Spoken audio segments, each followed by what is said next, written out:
One second. It's getting started. Hold on.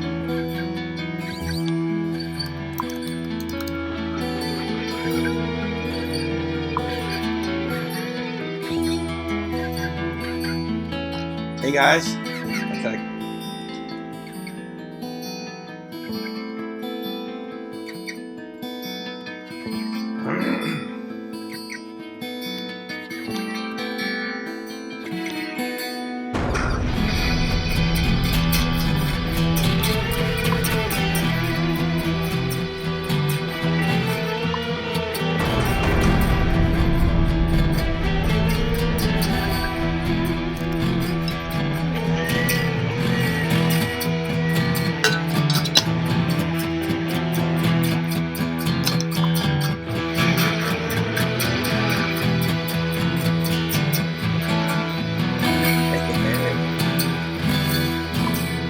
Hey guys.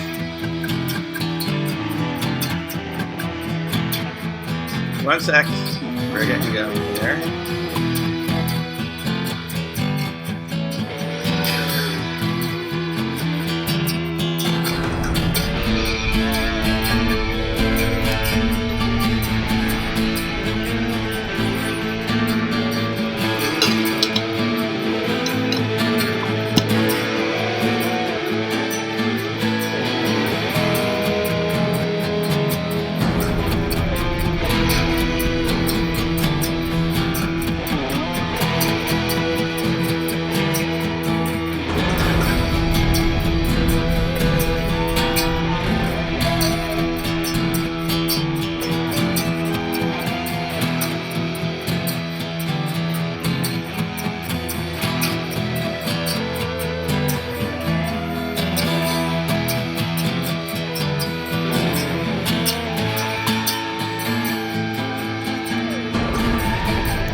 All right. Well, hey there, folks.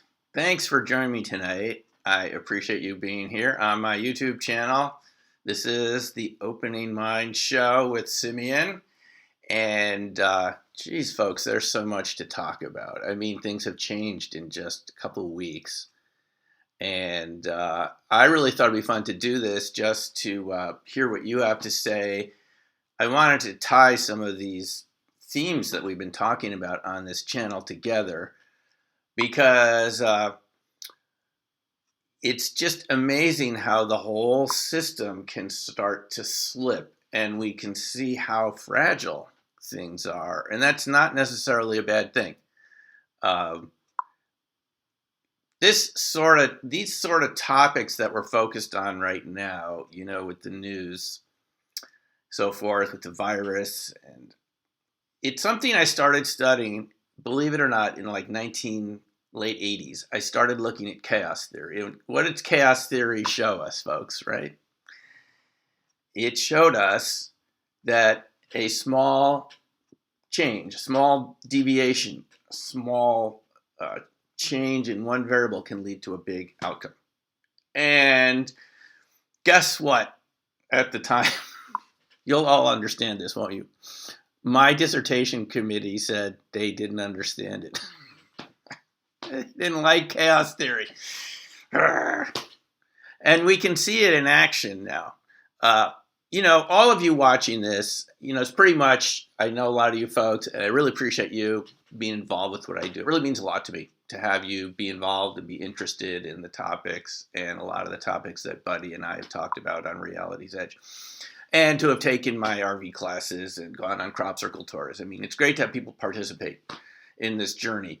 I always felt that our description of reality was way too limited, and I based that on 27 years of schooling. I could see that something was missing from it. When I came across fractals and chaos theory, um, as Julie's saying here, black swan sort of ideas.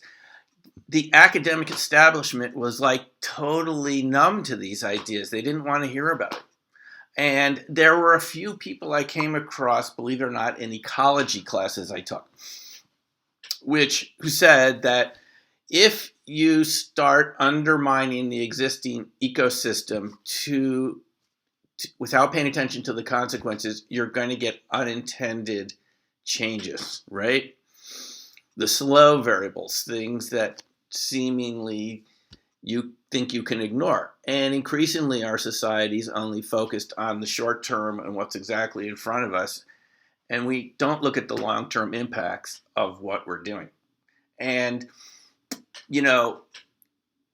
it's, even though I'm not saying I forecast this sort of event, I'm not trying to say that at all, but it seemed to me that the more and more we connected everything together, after a while, there'd be some big unintended consequences. And, we can see that going on right now. You can't keep connecting. If you're in a fractal, right? Think of like a tree, and it branches out.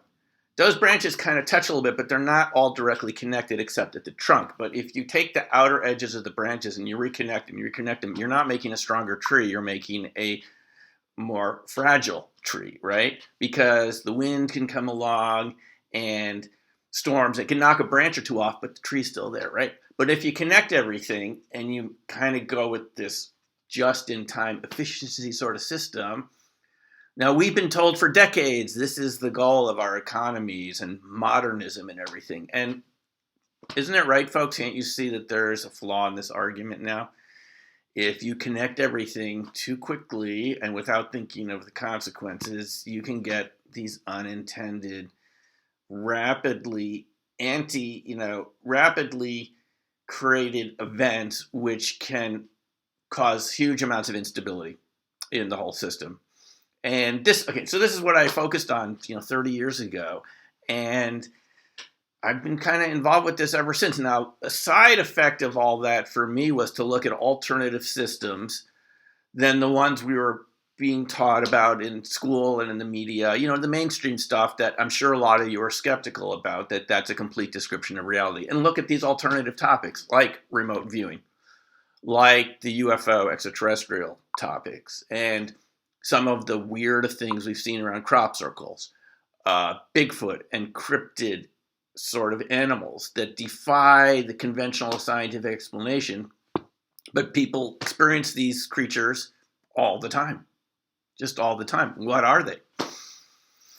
And here's what I've seen. And I think, I'm open to discussing any of this that you want to talk about, anything you want to talk about here is what I saw the academic establishment do ever since I got involved with graduate school was to ignore things that don't fit your preconceived ideas, right?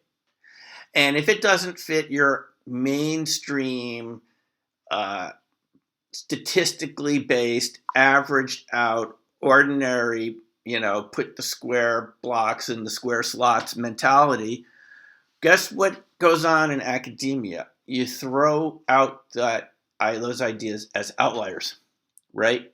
And I was suspicious of this way back when I learned statistics at the University of Arizona. I was taught that if you have a data point that doesn't fit your main line, your linear regression line, what do you do with it? Out it goes. It's an outlier. You throw away the outliers. But here's the problem. Let's say those outliers are significant and you need to pay attention to them. How do you know that your prejudice didn't lead you to throw away an important piece of data? Now, we saw the Chinese government do this in late December when 8 doctors at the Wuhan hospital said, hey, something's going on here. We've got a new type of virus that is, one, highly contagious and much more lethal than the average flu. So we should pay attention to this because about 20 people have it in rapid succession and some of them are dying. So we need to quarantine and isolate this area immediately. And what was the response of the Chinese Communist regime? And by the way, everyone in China is really upset about this now, obviously, was to ignore it and put some of them in jail. Some of these doctors from the Wuhan hospital, put them in jail, isolate some, and others threatened that they'd be arrested if they didn't take back their texts about this new dangerous virus. So as a result, it started spreading and spreading, and you ended up quarantining about 50 million people in the province there of, is it Hubei province, where Wuhan is located? So that's an example of a type of prejudice where you say, we don't want to look at it. It's going to threaten our public image. We're perfect. Now, it's not just the Chinese government that did this recently. There's a great book you guys should take a look at by David Wooten. It's called Bad Medicine. And it's a history of how doctors have been very prejudiced to any new discoveries, including things like microscopes. Do you know when Leeuwenhoek, the Dutch scientist, experimenter, discovered the microscope, do you realize that doctors at the time said it wouldn't be useful because we don't need to see what's going on inside? And his discovery in the late 1600s wasn't employed for 150 years. 150 years after the microscope. People were ignoring it for 150 years. Even John Locke, the famous political thinker philosophy, John Locke created the whole idea of liberal democracy, the night watchman state, that we live under a limited government that shouldn't really interfere but just protect people. He was against the microscope. He said, you don't need to look inside a watch to know what time it is. So how dumb have we all been for hundreds of years ignoring important things? And I know, guys, we could spend all night talking about this. We won't. Think about recent inventions, cold fusion, Leonard, zero-point energy machines, and how many people say, it won't work, it's not real. They've been saying this the whole time about things like microscopes and germ theory of disease. Semmelweis in Austria in the 1800s was fired from his job at a hospital because he suggested that doctors who were delivering babies, because they had been handling cadavers in the morning, were giving these women infections in the maternity wards because the infections were much lower where midwives were delivering babies because they were they were just handling doing other deliveries. They weren't handling cadavers. So this guy, Ignatius Semmelweis, was basically fired, eventually put in a mental institution. Just like 100, 200 years ago. And it was decades before doctors finally recognized that, yes, indeed, disease is caused by bacteria spreading and you should wash your hands. Doctors didn't believe you should wash your hands. So the types of obstacles we're up against now, and I know all of you watching and listening to this, for the most part, you've been studying the same topics I've been studying, all these so-called paranormal phenomena. But as we've been saying here, they're normal. If you would take a look at the data, you would see that people are having these experiences with all these types of phenomena that you and I are very familiar with. Sorry. I'm a little behind on your comments here. It's not auto. It's not auto advancing. I will take a look at them here. I've got another screen here. Oh, you've got some great comments here. Thank you. I'm going to look through some of these. Yes. Thank you, Amy. It's a type of arrogance. Oh, we got some great comments here. Thanks for looking at this. Yes. Oh, thank you. Thanks very much. Ooh, appreciate that. Wow, I didn't even know about that. Okay. So this is the folks, we're up against a type of, yes, as Amy is pointing out, from the Seattle area. I believe you've been writing to me that this is one of the hotbeds of infection right now with the coronavirus. we had one right here in New Rochelle, right where I grew up. I put up that video a couple days ago. I mean, it was just a couple miles from where I'm staying. I grew up in this area in New York. I'm visiting my mom here, to make sure that she's okay. And it's just, this is a total, as some of you are pointing out, these are black swan events. Now, why do these black swan events happen? Because I predict they're going to keep happening, folks. It's not like I want society to be, have this sort of shock and pain necessarily, but if you ignore reality, it has a way of catching up with you. Now, viruses, this, are everywhere. There's thousands of retroviruses that we have in our bodies at any one time. They're almost all inert. They don't do anything. They just use your cells to reproduce, and that's what they like to do. They don't interfere. And get this, I was reading, correct me if I'm wrong, anyone, that we take in, each of us, get this, 100 million virus particles a day. We're fine for the most part, right? It's the one that you ignore that's going to be the one that really gets us. Now, we live in a universe where we don't understand what's going on, so this shouldn't be surprising.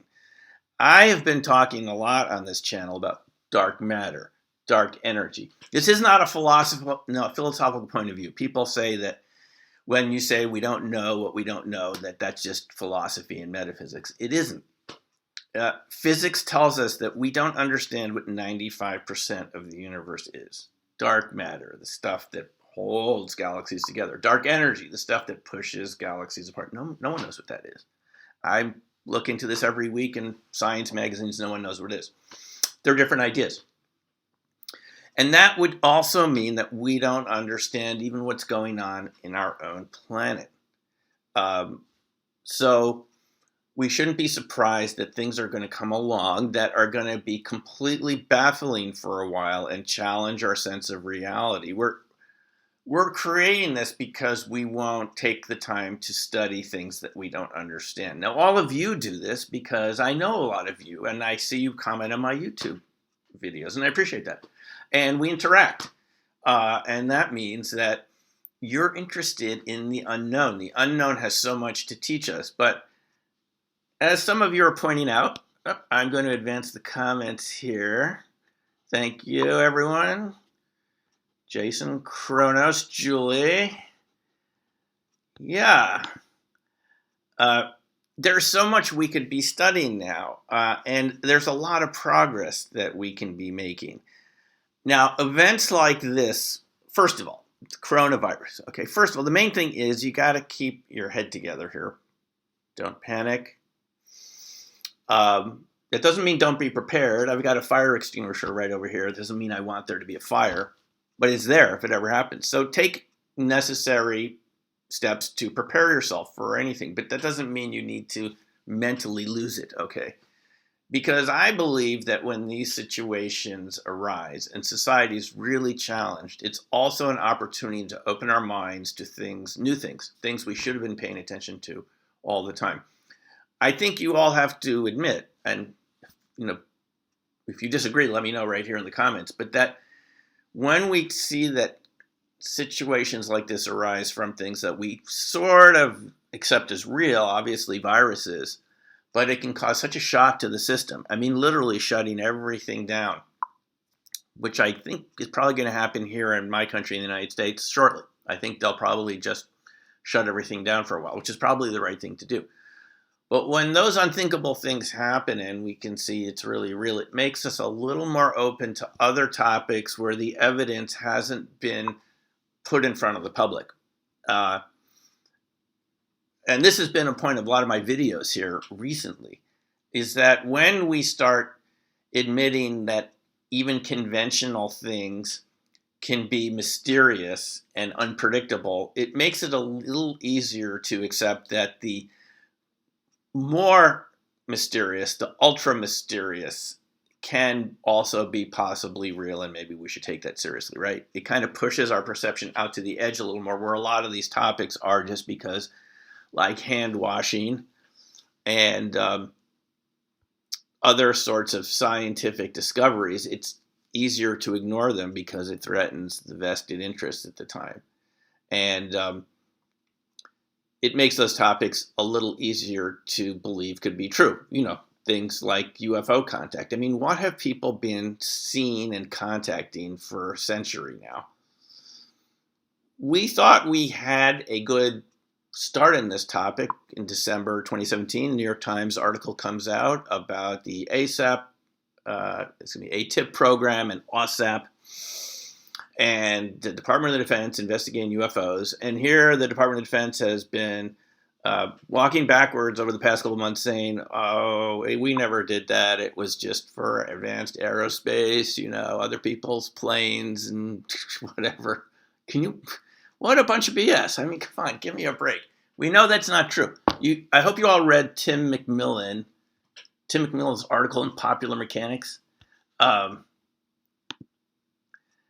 remember that a couple weeks ago, he got a lot of sources to go on record for him that, yes, OSAP, ATIP, focused on real UFOs too. We don't know what these are. They are objects that come into the military operating airspace. Don't know what they are. They're real. He had a lot of good sources there. And that the Department of Defense is not very happy about this information coming out. So they're going to put a spin on it to try to make us think that, oh, it was all folks. It's just ordinary, unexplained Chinese and Russian aircraft advanced craft, hypersonic stuff we got to study. Doesn't seem to be the case at all. And so we've got these topics circling around us. And so here's what I think, and let me know what you think about this. I think that these events we're seeing right now, for better or worse, obviously we don't want people to suffer, and I realize that people who, get this virus, about 20% have to be hospitalized. This is very serious. We don't have the hospital capacity to have 20% of the population needing serious hospital care. 10% need to go in intensive care units. And 2, 3, 5% of people perish from this. And it's a very unpleasant way to go. You basically lose the ability to breathe. You have to put on a machine that breathes for you. It's a terrible way to go. And yet, without things like this happening, we wouldn't adapt, we wouldn't change. We can obviously see our system needs a lot of tuning. Just to give you an example, there was a coronavirus research project going on by some professors at some Texas universities. I think it may have been Baylor in Texas. And they couldn't get any funding for coronavirus testing. They had the vaccine developed, I believe, a year or two ago. I read an interview with the guy.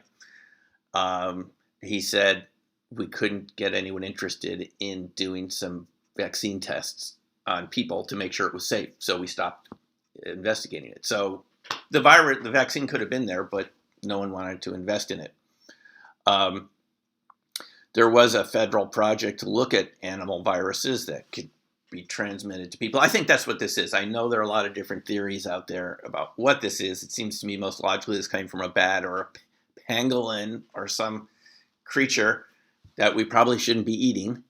And it came from a market. Now, there are other theories. I'm open to hearing what your ideas are too. But there was a federal project that just got canceled in October 2019. I'm studying viruses that can be transmitted from animals to people. They had studied 1,000 viruses, and they said there's no more need to do this, so they stopped it. So we tend to be very short-sighted. Now, if we can be more longer-sighted about viruses and health, I'm hoping that long-sightedness can go to other topics that have potentially large impacts.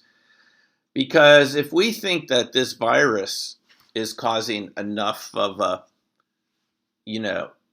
shock, real shock to all these systems we live in. Think of a discussion of extraterrestrials, presentation of evidence that this is a real phenomenon, wherever these are from, whether these are extraterrestrials, ultra-terrestrials, meaning some other aspect of the multiverse, something I've been very interested in, other civilizations on Earth that we're not aware of. But let's say all of a sudden that goes public. Look how quick the reaction was. Now, viruses are terrestrial. Oh, look, let me take that back. There are some people who think they come from space. Now, do you remember Richard Hoover? Let me just, aside from, this is kind of interesting. You remember I interviewed this guy, Richard Hoover, at the Open Minds UFO conference in Scottsdale a couple of years ago. It wasn't live, but I put up a summary a few years ago about Richard Hoover. He was an astrobiologist who worked at NASA that said that meteorites can contain carbonaceous material. And he told me that so many meteorites that land on Earth have fossilized bacteria in them, bacteria that was at one point alive, or even active biological material, carbon-based material. And he was always told by his superiors at NASA that this is from contamination from the hammers that they used to open up the meteorites, that it came from terrestrial sources. Now, if you remember, Richard Hoover got so tired of the censorship at NASA about biological material in meteorites that he quit. They told him to stop presenting this at conferences. Now, this is the type of censorship that bothers me. If you saw those interviews with Richard Hoover, this is a guy with, I believe, a couple hundred publications, peer-reviewed publications. He's a mainstream biologist, astrobiologist. I believe 30 patents. Very smart guy. And he affirmed to me from his Russian contacts that they had a lot of interference from UFOs over their nuclear weapon sites and so forth. He talked to the people that were in charge of these systems in the Soviet Union when they came over to the US. He quit working for NASA because he got tired of the censorship. So there have been people that have been working on these issues that have quit because nobody wants to hear a different tune. And now we're kind of paying the price for that. Now, Richard Hoover worked with this fellow in India. I can't pronounce his last name, but I read an interview with him a couple days ago. I'm just presenting this as an alternative idea. These folks believe that viruses can come from space, and there is some evidence in the Spanish flu of 1917 that it showed up on the exact same day on different parts of the Earth before there was air travel. Exactly the same day, poles apart on the Earth. Opposite countries on the opposite side of the globe got the virus the same day, and some of these people believe that, yeah, as Thomas is saying here, that they survive impact, and some of these interact with us. Now, that could be one explanation too. I'm not convinced that's true with this virus from Wuhan, just because it seemed to be so severe there, and it seemed to spread according to air travel. But that's another alternative theory. But my point here is we should be looking at all the possibilities here. I mean, we've had enough science censorship. Those of you that are listening now, that are paying attention, again, thanks. You know, you're interested in alternative theories, and so often are we not told that this is pseudoscience, that this is, what do they call it, pathological science. Basically, if you don't agree with the mainstream in this country, you're going to get blackmailed, you're going to get pressured, and you're going to get threatened if you have a regular conventional job. That you won't get promoted, you won't get tenure, you won't get the grants, right? The things that you want to move up in the system. So basically, we've created a monoculture, an intellectual monoculture where we don't look at alternative ideas. Now, I'm not saying all those alternative ideas are going to turn out to be real, but it doesn't hurt to look at them. The price you pay from pushing all that aside and calling it pathological science, pseudoscience, all this stuff we've been used to hearing from mainstream science, what's the cost?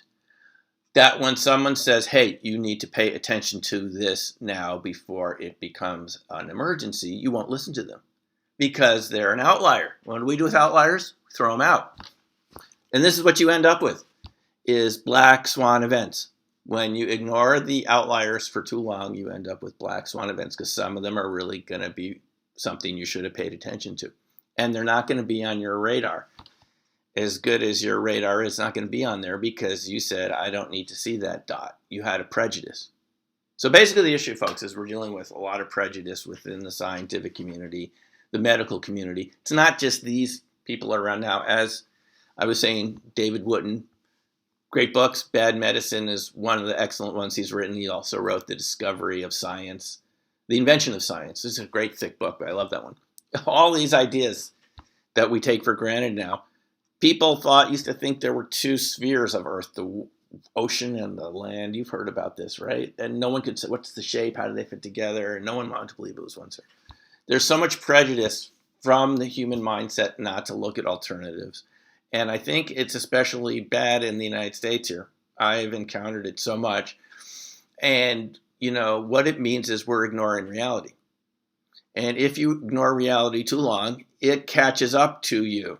Now, we've done this with the UFO topic for 70 years now. I don't know exactly what these craft are, but people are seeing them. I wouldn't have written the book Black Swan Ghosts if I didn't talk to 20 really credible people over a time period and say, hey, this is a whole book in itself. What are these people encountering? What in the world is going on here? These humanoids, these different shaped beings. I don't know if it's the Jacques Vallée explanation that this is some intelligence on Earth that's presenting itself as extraterrestrial. I don't know. Maybe that's true. Or if it's more the conventional idea that, you're all familiar with, other UFO researchers and so forth, that this is literally extraterrestrial coming from other places. It could be both. And then there's my idea in the middle. It's not just my idea that this is sort of coming from multiverses, alternative parallel Earths, which I'm convinced exist. And it could be coming from there. I'm not being dogmatic here saying it has to, but that's another possibility. Now, what is this phenomenon? Are we going to start having a public discussion about what this really is? Because isn't that what Luis Elizondo has been telling us? It's time for a national discussion about what this is. If this offends your religion, I'm sorry. You just have to step aside and let us have this discussion. Anyway, close your ears if it's going to really bother you. But I've talked to enough of these witnesses. You all have talked to them too, or you've had your own experiences. What is going on here? If we ignore it for too long, it's going to come back to bite us like this virus is, but in a much bigger way. This is going to seem like a dress rehearsal compared to a real sudden extraterrestrial disclosure. Now, don't you think, folks, for the sake of everyone around us who's not very well informed about this topic, wouldn't it be better to do it slowly and carefully and gradually? I'm not talking over 100 years. I'm talking over a 10-year period or something like that to get us up to speed versus denying it like you could deny this coronavirus. And all of a sudden, it's going to be in everyone's face because we're all connected through the internet, for better or worse. And it's just going to be right there, and the evidence will be incontrovertible. And a shock wave will go through our mentality like, this is nothing what we're seeing right now compared to the mental shock of realizing that there's other intelligent beings right next to us or around us, potentially can go through walls. And you're around it right now. And I know some of you don't have any problem with this, which is really great, which is why, we're buddies here, and I love having you on my channel. So this is like a mini dress rehearsal for ET disclosure, UFO disclosure, or whatever these beings are. They're there. And it's incumbent upon our system to have a real adult discussion of what the F is going on here. Because as we can see, suppressing reality, it's going to come back. Why? Because we're surrounded by the unknown. It's all around us. It goes out in infinite directions from you and me, in many directions in the multiverse or the universe, depending what you want to believe it is. It's big. The unknown is really huge. You can't ignore it forever. You can create your little sand moat on the sand. As a kid, I'm sure, like me, you used to build sandcastles and things. Remember, as the ocean would come closer to your sandcastle, you would build a wall of sand as a kid. And as the waves would come in, you'd build a bigger sand moats. And you'd say, yes, it's going to hold back my sandcastle will survive. But it never survived, did it? Because the ocean was a lot bigger than all the sand you could build into a moat. Now, you and I learned this as kids. You cannot hold back reality. You've got some time. You can hold the ocean back for 5 or 10 minutes, make a U form around your castle as it comes around. But it's going to catch up with you. So yes, Julie, it's wise to go slow because there's some folks who haven't experienced it, but we could start a dialogue and we could get people involved who are interested in the topic. There are scientists now that are interested in this. Now we have a whole bunch of folks from the Department of Defense who resigned. We've got Luis Elizondo and Chris Mellon. We've got people from the aerospace community, Steve Justice, all part of TTSA. That's great. But they want to have a dialogue with the rest of the country. And there's enough people now. We're getting to a critical mass where we have enough credible people who've actually been there, who've seen the stuff. I haven't seen the stuff directly. I've just talked to people who've handled the stuff. Top people who know what they're talking about, who, when they tell me this is nanotechnology that's 1,000 years beyond where we're at, I believe them. When they say the isotopes are not from here and it's something that is way beyond what we're capable of doing, I believe them. So we've got the people out there, but guess what? A lot of them are still afraid to come forward right now because they think it's going to hurt them. So we've got to deal with our prejudice. And so Amy is saying here, this is interesting because I was talking to this virus just a month ago with friends. They said, oh, that's just in China. It'll never come over here. Nothing to worry about. I mean, look how much it's changed. Right here in New York State, where I'm right now. A week ago, there were 100 cases tested positive. 20 in New York and about 90 over here in New Rochelle, positive testing. As of today, it's like 500 people tested positive in this area. And it's just growing exponentially from 20 to, from 100 to 400. And in a week, it'll probably be, I think it's 2,000 now in New York State, something like that. There are these sites that you can follow, but it's kind of exponential. So here's the main point. And this is a good point, Amy, because you live in an area, Seattle, which has had the highest death rate in the U.S. so far. I believe as today, it's 37 people in Washington State that have perished from this coronavirus. The reason this is happening is society doesn't have a good understanding of things that grow exponentially. Our entire systems are designed to teach linear thinking, the type that throws out outliers. And instead of connecting the dots, what you say is, I just can't believe that could happen. Or I don't believe in huge exponential growth rates. I haven't seen it.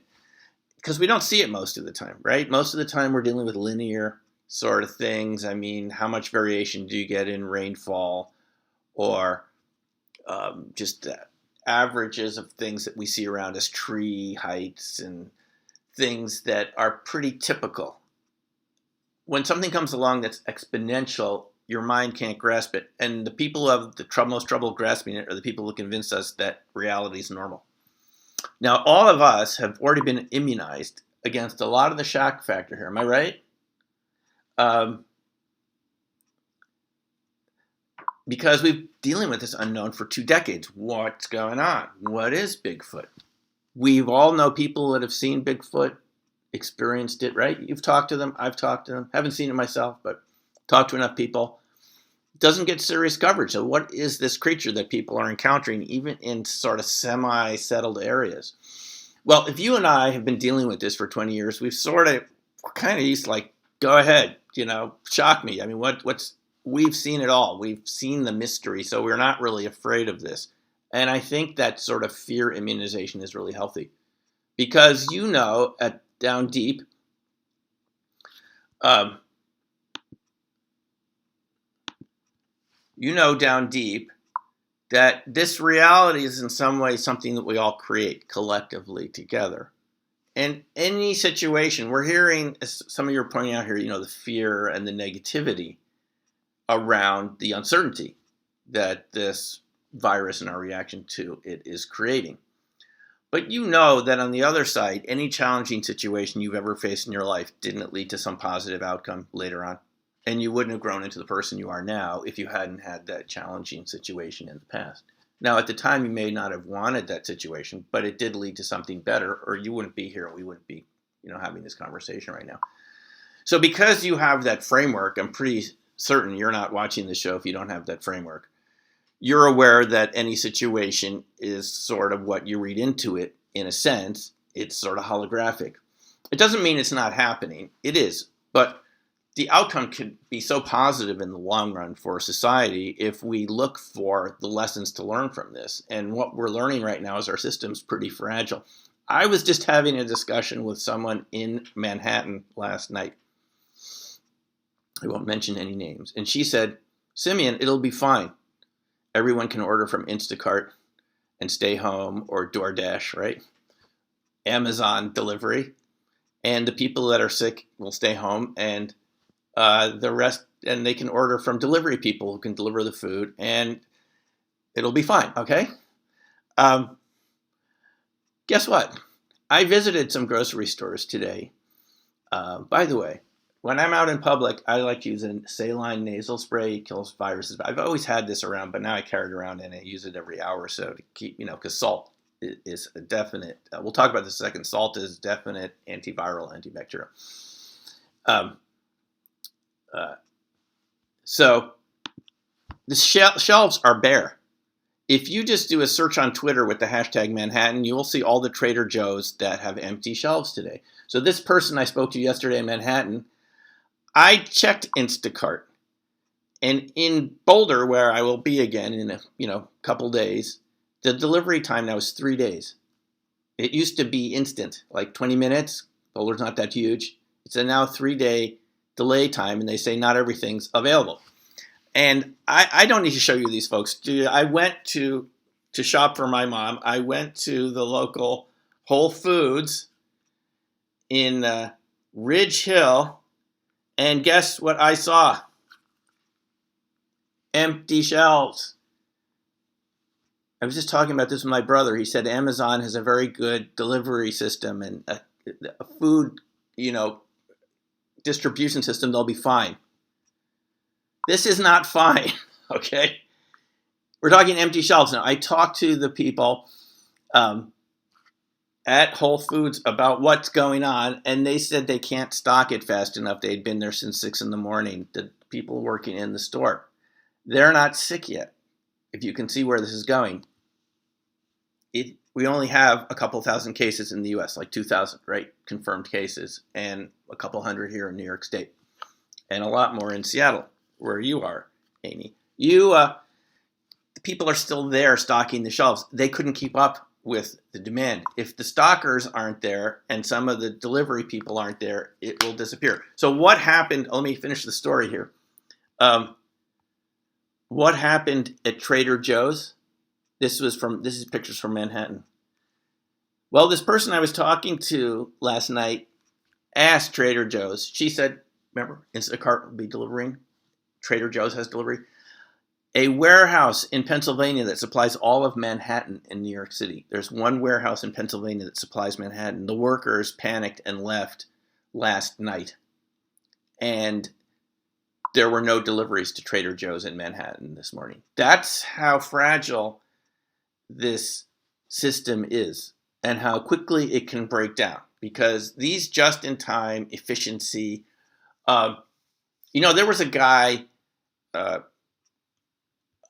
Taylor, who created this time and motion studies for the post office about 120 years ago. I believe it's Frederick Taylor.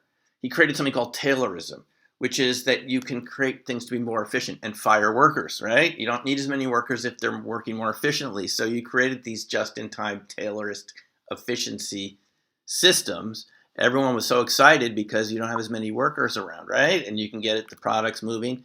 You timed people's motions and said, okay, you can, like you'll see in the supermarket, how long does it take you to check out the order bag? People are timed. If you've worked any conventional jobs recently, you know about this timing mechanism.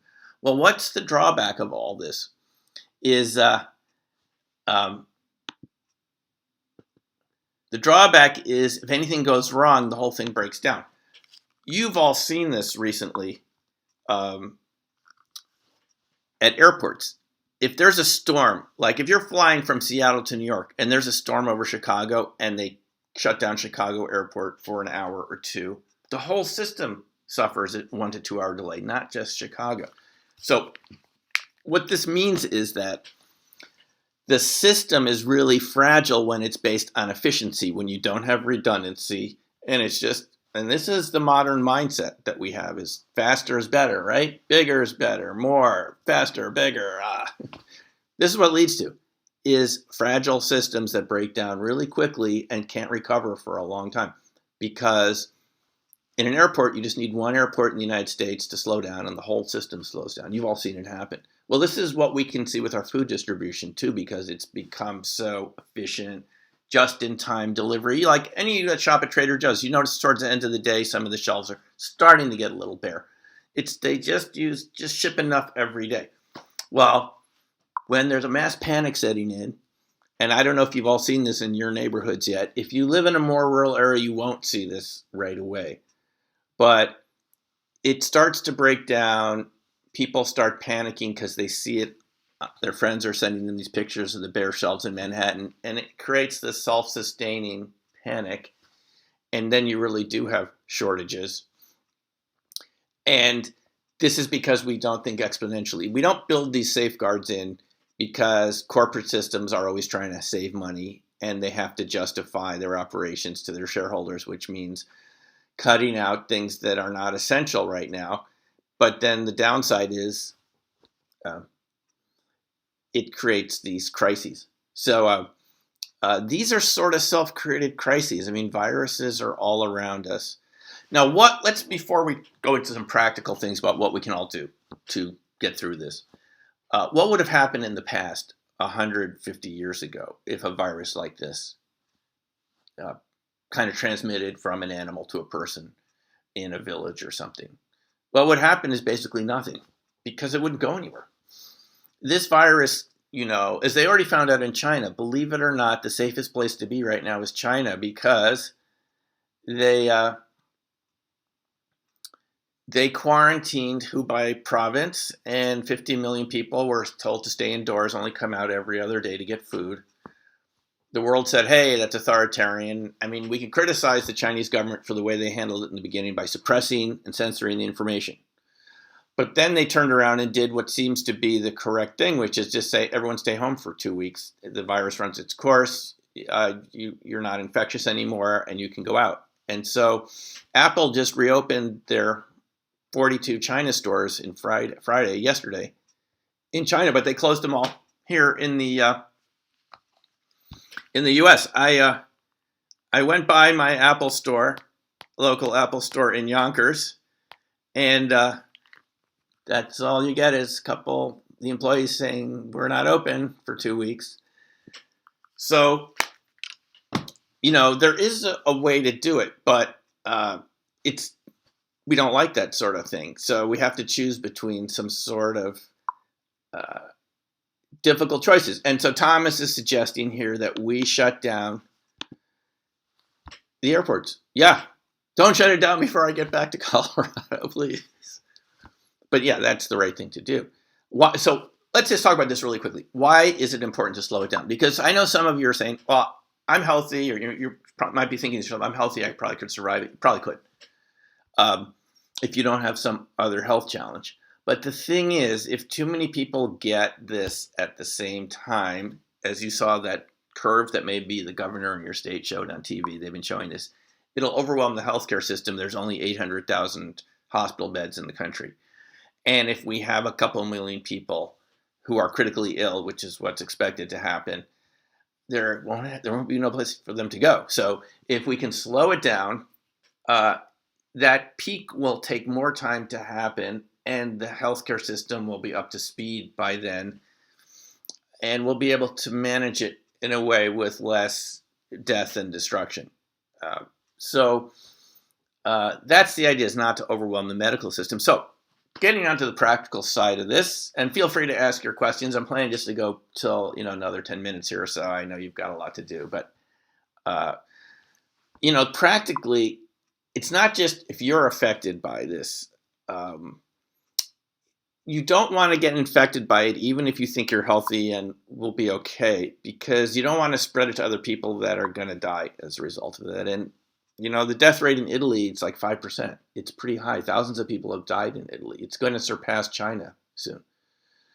It's a good question. Why? Is it a different strain? No one's sure if the virus is mutated, if it's different in different countries. I mean, there's a lot of possibilities there. I'm not a conspiracy theorist here. I don't believe what some of the people in the Chinese government are saying, that this is a United States bioweapon that was brought to Wuhan when they had some sort of military conference there where they invited different countries. That's what they're saying. I've read those articles. I just don't buy it. I don't think any country would spread this around because it's affecting every country. It doesn't make sense. I don't believe Uri Geller here either. He's saying it's a Chinese bioweapon that escaped from the lab. I'm just not convinced of that. I think these things could happen without thinking that someone's intentionally trying to get us. But what we can do is, if you want to make a difference right now, don't just think about yourself. Think, I want to stay a little more socially isolated because I don't want people to get it from me. Even though I think I'll probably be fine. 80% of people just get something like a cold or don't show any symptoms at all, believe it or not. You don't want to spread this too quickly, so we all need to basically not spread it around. And I probably won't be doing any live open mics in the next couple of weeks. By the way, the RV class that we were going to do at the end of March, I've decided, obviously, we're not going to have people fly to the class now, but we're still going to do it via Zoom. So if you want to attend the class, I've decided to make it half off.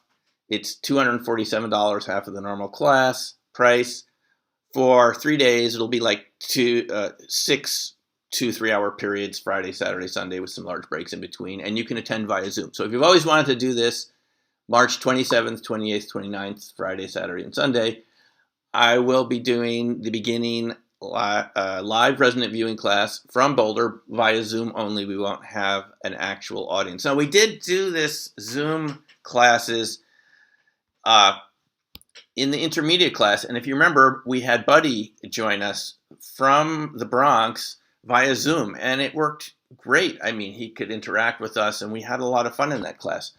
So if you want to find out about this, this is my brief commercial message. You can go to newcrystalmind.com, and you can see the little widget on the side, the little picture and discussion about this beginning RV class. Again, it's half price as a state of emergency pricing because people are not working as much as they were, to make it more affordable. And we're going to be talking about how you use RV with your intuition to avoid situations, to kind of see possibilities.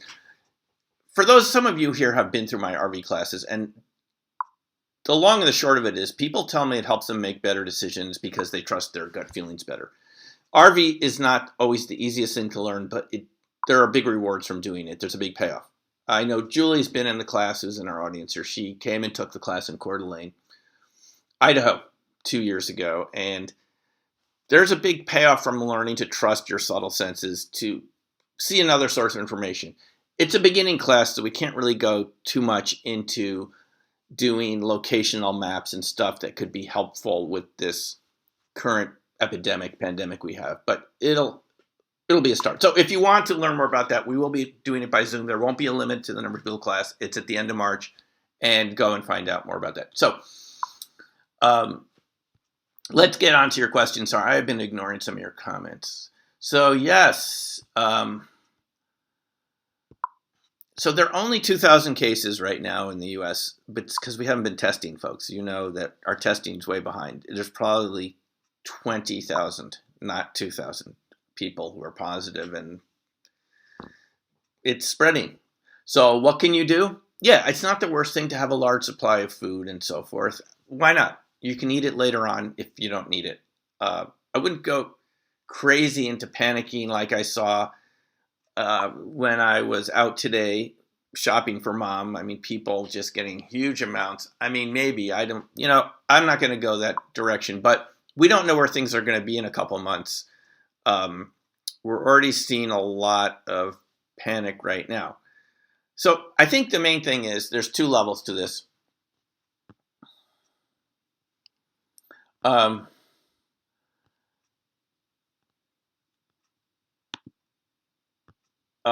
One is your state of mind. In any situation, you always got to keep your head together. I mean, hey, we're all infinite beings anyway, aren't we? So big deal, whatever happens. I mean, that's what I believe. You don't have to believe that, but we're all these eternal beings kind of being projected in here. I mean, that's kind of my view. It's not weird. I just think life continues. So at one level, big deal, things happen. But the main thing is how you present yourselves to other people. Don't, Don't be like people I saw today, kind of very panicky and kind of rushing around in the supermarket, and just kind of stay calm and polite. I mean, you guys all know this. I think that's a big part of it, and realize that the way we react to this, positive things come out of these crises too. Do you remember some of the POWs from Vietnam who had been in prisoner of war camps in North Vietnam? Some of them, no one said they would deliberately want to go through it, but some of them said it was the best thing that ever happened to them. It taught them mind control over their own mind. It taught them they were stronger than they thought they were. And some of them said it was just invaluable training. So even things that seem really negative can be really positive. So that's the main thing, is state of mind matters. Remember, it's not the circumstances that matter. It's sort of what you do with it, right? You don't have to believe the media here that it's the end of the world. It could create all sorts of new possibilities. Just people being more open to the topics that we're all interested in here, taking it a little more seriously, right? Being open to other possibilities. There's so many positive things that come out of this. I'm sure our medical system will be much stronger in a year than it was before. We'll care about each other. I've been having discussions with neighbors in my mom's neighborhood here. I haven't talked to these people ever, and all of a sudden they want to talk. They're open. So I saw this when Hurricane Sandy hit too. People all of a sudden were really being neighbors for the first time. So you kind of see that. Now, on the physical side, it's easy to get more sleep. That's the easiest thing to strengthen your immune system. Get 8 hours of sleep. Getting 4 hours of sleep can apparently knock out your T cells by 70%. One night missing sleep can knock out 70% of your T cells. So you don't want to do that to yourself. Make sure you have enough rest. During the day, make sure you get 8 hours at night. It'll strengthen your immune system. You won't be contagious. It's the best thing you can do for the planet right now, is get enough sleep, eat properly, get exercise, so keep yourself healthy. This is the basics here. Obviously, washing your hands, not touching your face, all of this, it's important too. No doubt about it. Listen, we're here at my mom's place of just putting the Lysol on the handles every day, just for people that come in to say hi to her and stuff, because we want to make sure, So that's kind of common sense. But the main thing is take care of yourself. If you're healthy and you don't become infectious, you'll save a lot of other people from getting it. So that is the easiest thing to do. Julie is saying, yeah, if you've taken the class before, yes, you can attend it again for free. How about that? That'll be fun. Yes, if you've taken my RV classes before, of course, you can just come again. That's always the policy. So we did find it really was good with the Zoom. It's not quite the same like being there, but hey, we can interact and we can show target pictures. And again, this is something that the RV conference was canceled in Vegas. That was supposed to be like next week or something. That's unfortunate, but it'll be rescheduled. And if this is something you're curious, let's have some contact and see if you want to take the class or not. So any questions, folks? Appreciate you watching. And yep, it's very new. Got to sort it out. RV can happen by accident. That's a very good important point, K. It does kick in automatically when you really need it. What this sort of training does is it teaches you to activate it when it's not an emergency situation. When you get in these situations where something happens to someone in your family and you just get this feeling you should call them or something, that's it. That's this same RV thing. What we're doing is kind of tuning it up a little bit. And it's fun to do that. It kind of gives you a good BS detector. That's, I think, the main value of RV. I wish Ingo was here right now. He'd say, Ingo, isn't RV a great BS detector? It teaches you to pay attention to your body. And feelings are good. Intuitions, not logical thought.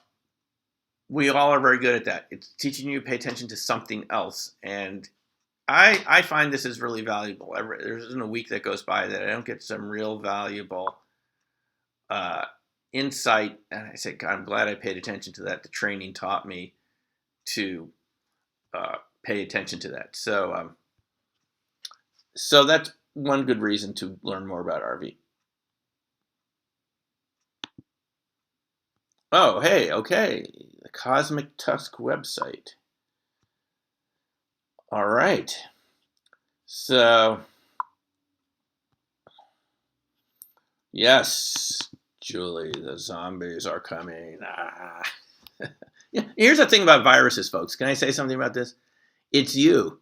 The virus is a little strand of DNA that somehow gets into your body, most likely through your nose or your ears, and it goes into cells and just recreates them into zombie cells where they start creating more virus. Instead of working for you, they're creating more viruses. And then your body attacks the cells because your body's really smart, and it attacks the sick cells and it starts killing your own cells. And if it gets too severe, you'll get a cytokine flood of inflammation in your lungs, and your own body will kill you. That's what kills you. The virus itself is basically becomes you reproducing it. So we're all involved with this. It's not like something foreign. I mean, if it was really foreign, it wouldn't be interacting with us at all, right? It knows our cells so well, it can reprogram them into, as you're saying, Julie, zombies, and make our cells into zombie cells and start pumping out more viruses. And all they do is replicate. Then you start sneezing or coughing, goes to the next person, same thing, goes in. The cells start replicating virus and they're just budding out there. They call it corona because it looks like a little crown when it's coming out of your cells. I mean, it isn't really something out there. It's sort of something that you're doing. Your body is made to create and recreate, proteins and DNA and so forth. We're all big reproduction machines, and our cells are constantly creating copies and more of themselves, and the virus can hijack that. And all of a sudden you're pumping out more viruses, but then it's you doing it. So it's kind of something to do with us. So the main thing is don't react with fear, react with awareness, and we'll learn something from it because this is us doing it. We're creating the virus at this point. So yeah. Okay, thanks for those comments. I am scrolling down here. That's the main thing here. You don't have to react to the unknown with fear. That's my experience, folks, with RV and UFOs and crop circles. Go in with an open mind and see if there's something that isn't important. This could be steering us to something that we should be paying attention to that we're not. And if we don't react fearfully, react with a sense of inquisitiveness and a sense of wonder. What is this here to show you about yourself that you didn't see before? Then you'll get something positive out of it. That's at least the way I look at it. Now, I don't want to say that I told you, but years ago I wrote this book, Planetary Intelligence, because people said, how do you become a better RVer, remote viewer? You increase your awareness, and the awareness that we're on a living planet. It's a breathing, living thing. It's alive. And we're part of that living thing. And we often act like we're just doing our thing, and you see people just staring into their phones right in public, not aware of anything going on around them. The thing is to expand your awareness of the entire system and realize you're part of the planet. And if you do that, it gives you a sense of appreciation, a kind of a sense of amazement. We're moving through space right now. We don't even know where we are. I use this a little bit every day just to retain that sense of wonder. It makes you feel alive. And then things feel like, wow, it really works. When you realize that it really works without you having to do it. Now, where do you get to that point? You do enough RV or any mind-body practice, you'll realize there's something amazing that's not your thinking mind that's working really well right now, perfectly. And in fact, the multiverse stuff I've been getting into, my God, it suggests it's a huge system beyond our thought capacity, and it works so well, if it really does work that way. Now, one thing I'm going to leave you with, I did put up that video about exotic vacuum objects and Bob Greenyer's videos at the Martin Fleischmann Memorial Project. This is fascinating stuff, folks, because it all started with Tesla. I am not kidding. This idea that we're surrounded by this electromagnetic potential, we can interact with it. Tesla saw this before anybody else. He started inventing things around it. And he was really onto something. He said we were going to be all communicating with handheld devices. Well, this science has been suppressed, but it came back with cold fusion. The folks that we know, Hal Puthoff and others, have been involved with this research, Kenneth Scholder. So the reason I'm putting these videos up is we're starting to see this science of self-sustaining antigravitic objects, balls of light. That's cold fusion. It's all the same thing, and it takes energy directly from the quantum vacuum. It's quantum objects. That's what ball lightning is. That's what Bob Greenyer argues there, and it's a very fascinating way to look at it because it links a lot of these topics together. These systems create their own space-time continuums. Antigravitic. In other words, gravity, time, and space are not fixed. They're variable. It seems fixed because we're not really changing it. But if you get a system like that that changes it, it can create its own quantum self-sustaining field that gets energy directly from the quantum vacuum. That's what keeps it going.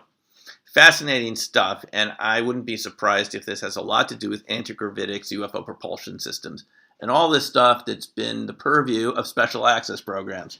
Maybe that will change, and we can have a public discussion about this because, again, this is fascinating stuff, and I'm going to have more videos for you about it because it really seems to tie together a lot of these phenomena that I've been looking at. So, gravitational lensing, yeah, all this.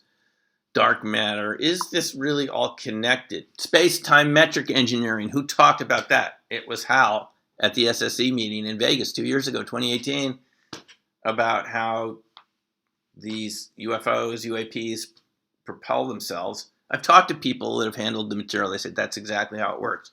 Interacts directly with the quantum field. That's what Tesla was talking about 100 years ago.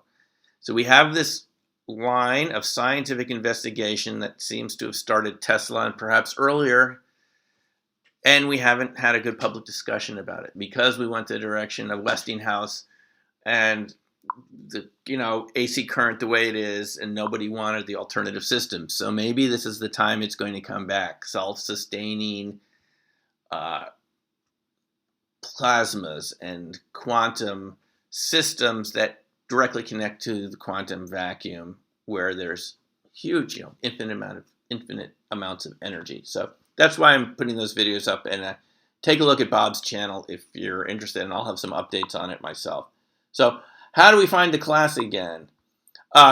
You can go to virtualviewing.org, or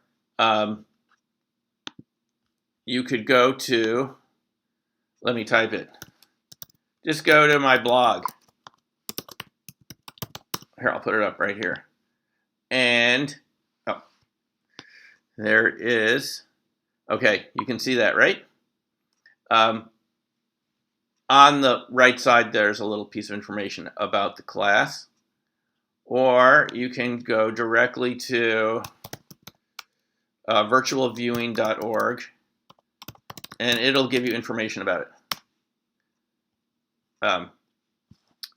Yeah, so it'd be fun to do this class. It's going to be 3 days, like 2 3-hour sessions a day, like 10 to 1 and then 3 to 6 or something like that, mountain time.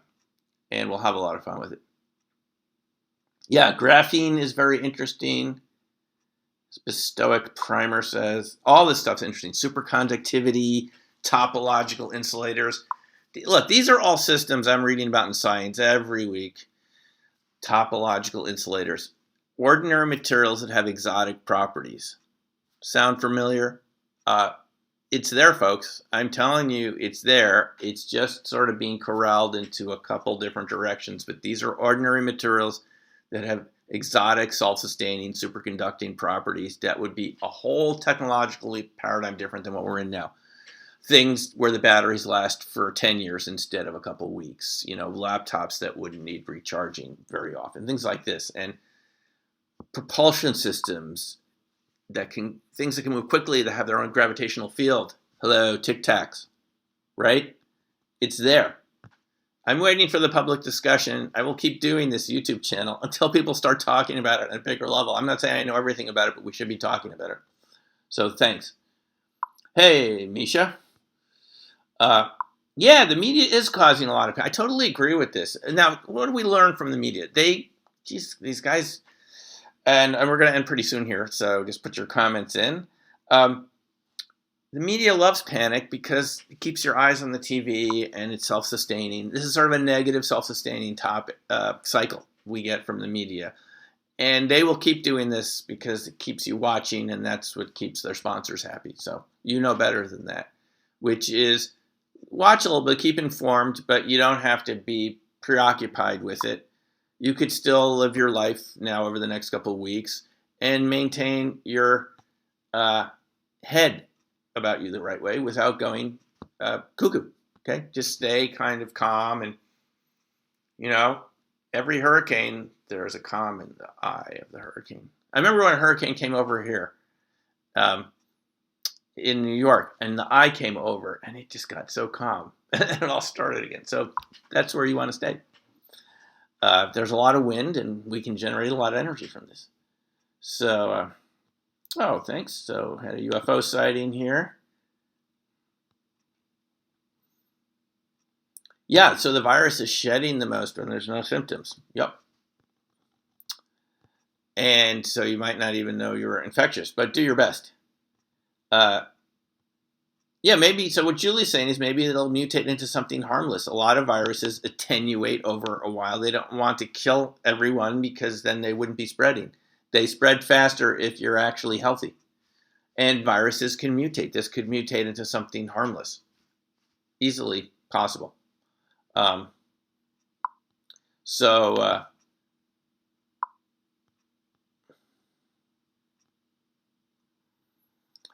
So there's lots of possibilities here. Yeah, let's see. Yeah, that's the main thing. Again, it's not our circumstances that matter. It's your state of mind. It's your state of mind because reality is malleable. You can look at it from different points of view, and you can determine right now if a year from now this is a positive experience for you where you really learned something important, essential that you wouldn't have learned, or if it's just fear and panic and so forth. So react, but I wouldn't do it in a way that's based on fear. It's not going to be the end of the world. So I don't know if it's biphasic. And I'll tell you, I'm reading a lot about this, even updates that I can see on science site, sciencemag.org. Nobody's quite sure what this is doing, if it's different strains. Can you elaborate on it being biphasic? I mean, you're saying it has different stages. This is a situation we're really involved with the unknown here. Nobody totally knows what this is going to do. Anything could really happen. And I say that's a great opportunity to grow and to learn and expand. I don't mean to be a Pollyanna here, but honestly, humanity's learned a lot from all of these phenomena. And no one pays attention until it gets serious. And that's when we learn the most. So, yeah, I'm a big fan so Thomas is mentioning John Alexander. I'm a big fan of John Alexander's work. Colonel John Alexander has been very open to my books over the years. He's been a big fan. I always enjoy hearing him talk. I know he's a controversial figure, and some of you think he's like the incarnation of something really negative, black budget programs. That's not my experience of him. That's all I can say. From my interactions with him, he's always been very open. I've really enjoyed talking to him at all these conferences, and I found him to be very helpful. That's my experience with Colonel John Alexander. I love his book. What is it called again? His most recent book about reality denied. Why do I like reality denied? It just goes into so many paranormal topics with his experience, not other people's experiences. That's always a great book when it's just their experience. The person knows they had it. So many good types of Bigfoot's in there, and UFOs, RV, and poltergeists, different psychic phenomena. It's fascinating. So I really like John's book, Reality Denied. I've been reading it. I think it's great. Someone wants to know, Thomas, are you on Twitter? David Adair, yeah. That's a great story, huh? Goes in, the UFO's alive, Area 51. That's great stuff. Julie says connecting the stovepipes. This has been a big theme of TTSA. It's what Hal told me that we needed to do at the SSE meeting. He told it to everybody. We got to get these stovepipes connected. If we're classifying science the way it's been, and a lot of this research around viruses because of bioweapons, it's classified. Well, if the stovepipes aren't talking to each other, this is the consequence. Is nobody knows what's going on because the research is there, but no one's sharing it. The real disadvantage of special access program research is it doesn't get shared with the public, and there's no way to grow from it. And this is the big drawback. Now, this is what Hal actually told us at SSE, and I talked with him afterwards, and he said, if we don't do something about this classification system we have in the U.S., where all these special access programs don't communicate with each other, let me take this off. Sorry, we're going to go backwards because we're not making the type of progress we should because it's all black budget programs. Obviously, folks, we need some black budget programs. We have these technologies in development that you don't want adversaries getting. Every country feels that way about their state-of-the-art research. But if it goes too far into the black budget world, we don't have access to the discussion about the technology, let alone the technology itself. And that's where we all go backwards. That's what has to stop. We need to have discussion about these topics or we won't grow. And all of a sudden we'll find we're back in the Stone Ages because of our own excessive classification. So, no,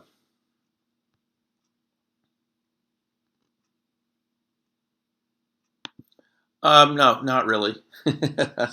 I know these are a lot of topics. Guess what? It's all the same topic to me. Fear of unknown knowledge. But thanks, this dog. I appreciate the comment. These are, and that's what I love about this cold fusion, exotic vacuum object. This is all the same topic. It's the same underlying quantum multiverse phenomena. That's what I think. So, all right, folks. Well, we've been at this for a while, and I do not want to keep talking your ear off, but I do appreciate you watching. Anyone else want to say? So many comments here. It's great stuff, folks. Yeah, the UFO patents on the Navy. Jeez. Yes, I think those are real patents, Thomas. I think those are real patents, and I think they're working on it. That's Tesla technology. That's it.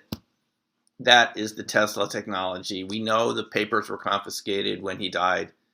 And we know that the government can slap a national security order on your research. And if they show up at your house and say, we're classifying it, are you aware that you can't even talk about it, that they were there to tell you to stop researching it? That's a crime in itself. Terrible. We're told that over 5,000 of these national security orders have been applied in the past couple of decades. So that's your Tesla technology. Yeah, it's called national insecurity when you can't talk about things that you need to be talking about. That's my view. So, yeah, inability. That's right. We got to demand that this comes back in the public realm. The government's not going to do it for us. We have to demand, and this virus situation shows us if you don't have the right knowledge, you can get very severe consequences. And this is going to happen to us if we don't let this technology out of the black budget basements where it is. You've heard this before. I'm not the only one who's saying this, but I've talked to enough people who've been involved with this to know they should not be afraid to come forward right here on the channel and tell us what they know in a way that doesn't threaten national security, just the topic itself. They shouldn't be afraid that if they talk about this UFO technology, that something bad's going to happen to them. We've had enough of that. We've had Gary on the show, Gary Sterling, who was burned by a UFO at Minot missile fields in the 70s. You've all seen that, right? If you haven't, go back and look at these past videos. I mean, people have been injured by this mysterious phenomena. That is not acceptable. Rendlesham Forest. We should not accept that. We should know what's going on here. It's not right. So, every hurricane, there's a party. Yeah, let's get the party started, Julie. I say so. Julie is not from Miami, but not that far away from the coast there, right? Gulf Coast, right? So you're on the Gulf Coast. Yes.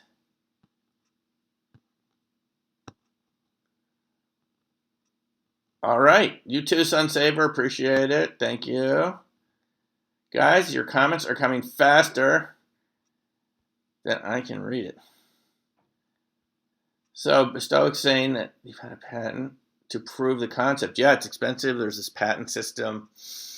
This stuff is coming one way or another. I don't know if it's Andrea Rossi's ECAT, whoever. It's real. It's all the same thing underneath all these alternative energy. A lot of these. It's the same principle. these self-sustaining plasma systems, direct quantum interaction, a lot of power there. Why not? Let's bring it out and let's talk about it, okay? Why not? The stovepiping. Yes. Yeah, okay, so the James Webb Space Telescope. I've spoken to people who said that there's duplicates of these telescopes and they're pointing back in our direction. They're not just looking out. So what are they looking for with that resolution? Are some of them looking at these UAPs? Probably. Fast walkers. You know, the cat's out of the bag here, folks, and you all know this, or you wouldn't be on this channel. It's time to get the public discussion going.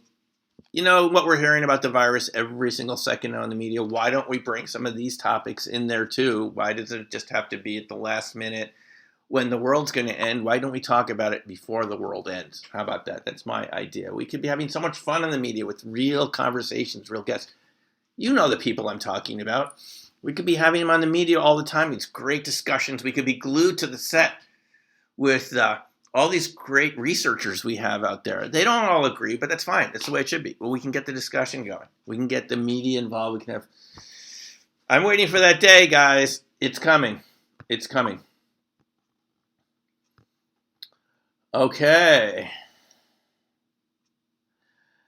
Yeah, I don't know about Adam. So Adam's asking, why does Trump say that he doesn't... I don't know what Trump's angle on this. Has he been briefed? Has he been told some of this is our stuff? I'm not sure. Trump says it's not my thing. That's what he always says. I don't know what he's been told. I'm hoping he's crazy enough to tell us what he really thinks about this and show us some pictures. How about that? Why doesn't he just come forward and say, okay, folks, some of this is unexplained and unknown. Tell the truth about it. What's the worst that could happen, you know? He could really do something positive by telling us about the UFO stuff that he's seen. I'd like to see that. So, virtual monopoles. Yeah, that's big. Magnetic monopoles. That's where I think the crop circles are going. That's why you get that magnetism in crop circles from wheat. Come on. Those have to be virtual monopoles. Wouldn't you think, Sunsaber? Topological magnetic insulators. Crystal insulators, that's what you get, these monopoles. So, you know, artificial magnetism, folks, if you wonder what we're talking about here. Just the way you control electricity, you control magnetism. It can flow from the proper atomic structure. All right. You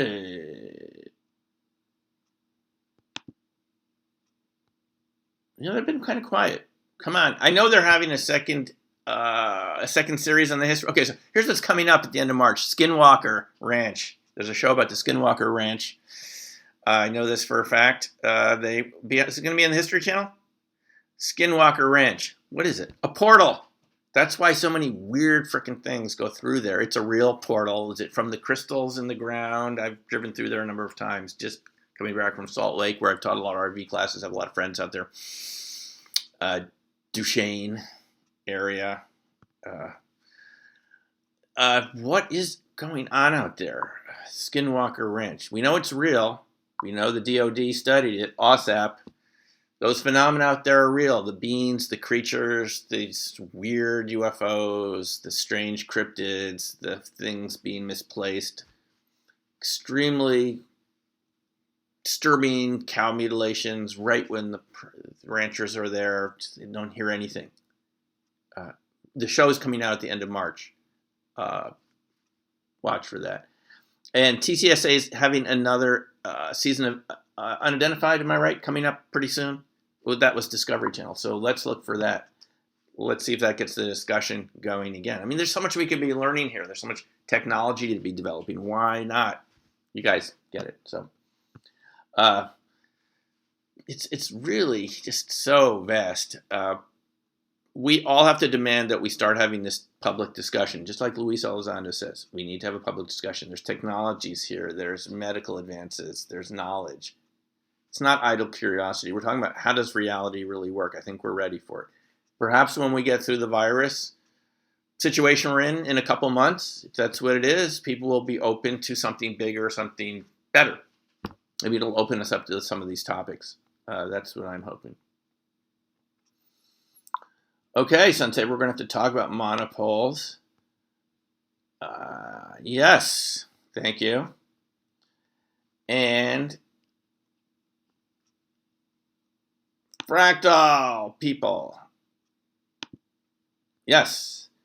And finally, before we wrap it up, Colonel Alexander saw a dimensional portal open at Skinwalker, something crawl out and run into the woods. Yeah, I actually know someone that was there, a crop circle researcher, who told me he was there watching at the same time when they saw this. So for those who are not familiar with this story, they had these infrared cameras, and apparently a portal opened up. They saw like a circular manhole type shape open up in the dark, and a 9-foot being or something crawl out of the portal. The portal closed up, and the being walked off into the dark. Like, a whole bunch of people saw this happen. That's Skinwalker Ranch for you. So, yeah, so does it interact with... such a great topic. Are we creating this like that Star Trek episode? Remember from the first Star Trek in the 60s when their imagination was creating something on this planet? Each member of the Enterprise saw something different. I don't know. Yes, they have this CRADA, this deal with the Army. I don't want this stuff to get locked up in black budget programs again. I want us to be talking about it. Why? It's for public knowledge. It's for advancement of human knowledge. We cannot let that stop. Or that's what evolution demands from us, is that we keep expanding and growing. Don't shut it down. It's wrong. We're all paying for it anyway. So, come on. Let's get the party started, and it's about having public discussions. We're good at this. We've got all the technology. Let's get this out. I agree. They're a little too quiet for me, TTSA, right now. Why not let's have these discussions? I mean, we could fund this. Like, you have public funding for public meetings about these topics. Why does it matter? We could flesh a lot of these subjects out, have good old debates about it. We got to catch up with reality. Got to catch up. No doubt about it. So, yeah, so folks, we've gone through an hour and a half. I want to say thank you for watching. We'll do this again sometime soon. I appreciate all of you so much. Contact me if you're interested in doing the upcoming beginning RV class at the end of March from home via Zoom. It works. We tested it with Buddy Bolton, and he did great. If you click through the links for the virtual viewing class at New Crystal Mind, you'll see some testimony from Buddy about what it was like to do the intermediate class. And he did it by Zoom. And I think we'll have a lot of fun in the beginning class. I've never done an all Zoom class, but obviously no one's traveling right now, doesn't need to travel. So we will see. Again, it's half off the usual price for emergency virus pricing, so you can afford to do it. And I'd love to see you in the class.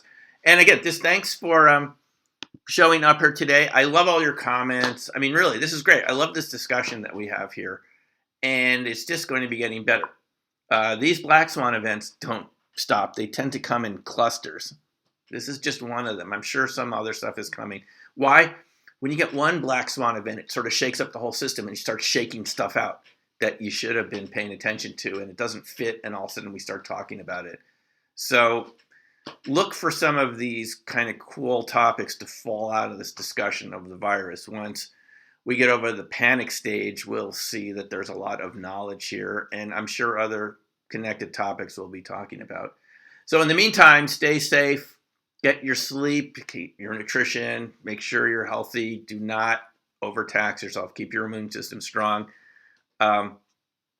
Find natural remedies. I personally like licorice root. I've been doing research. It's a very strong antiviral. Use your saline nasal spray amongst other things that you're using. And don't interact physically more than you need to right now to slow the spread down, and we'll get through this, okay? So thanks for all your ideas, and we will see you next time. Take care for now, and bye-bye.